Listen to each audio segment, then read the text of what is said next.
Disney's new live-action version of Aladdin is upon us. The story of Aladdin has been told many times before.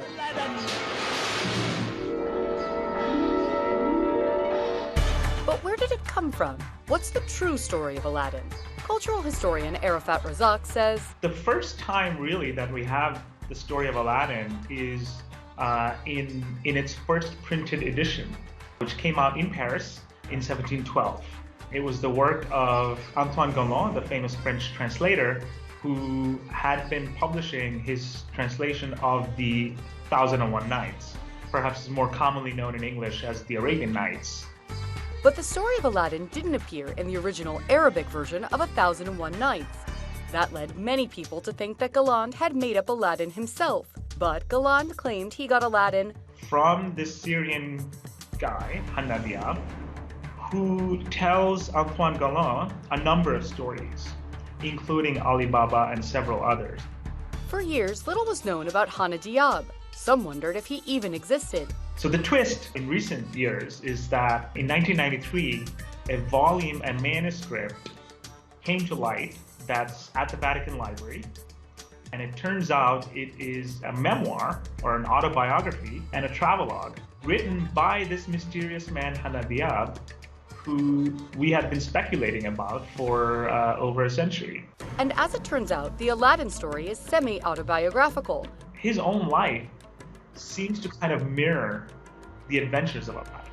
So Hanna Diyab grew up in Aleppo, in Syria, and he was working, it seems, for a lot of these French traders who would have been in Syria at the time.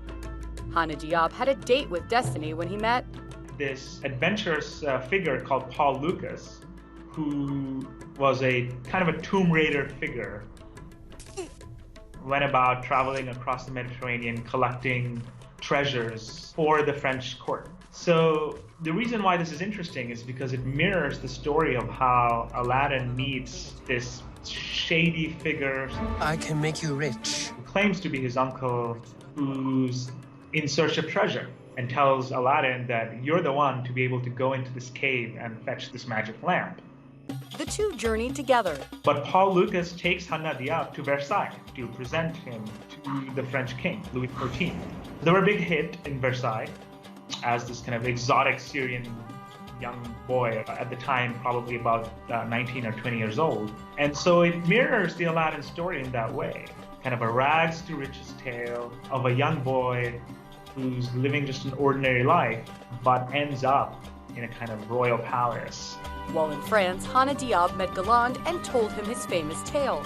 That's the sort of reason why there's a resonance between Hanna Diyab's own life and the Aladdin story. Hanna Diyab eventually returned to his native Syria. He just became a textile trader. He had a shop at the market in Aleppo and sort of lived out the rest of his life telling his tales to his children and his grandchildren. And although there's no record of encountering a genie or amassing a great treasure, Hanna Diyab did something even better. He told a timeless story that has entertained audiences for generations. This is InsideEdition.com.